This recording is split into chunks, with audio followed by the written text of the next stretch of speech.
السلام عليكم ورحمة الله وبركاته.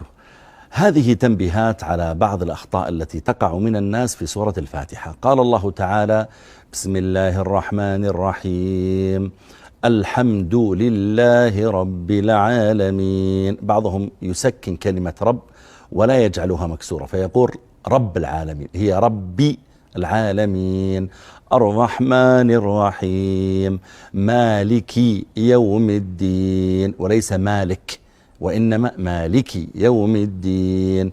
إياك نعبد وإياك نستعين، وليس إياك وإنما إياك نعبد وإياك نستعين. اهدنا الصراط المستقيم، بالصاد وليس بالسين، ليس الصراط، الصراط المستقيم. صراط الذين أنعمت عليهم، وليس أنعمت، أنعمت عليهم، غير المغضوب عليهم ولا الضالين. ولا الضالين، وليس ولا الضاء وإنما ولا الضالين.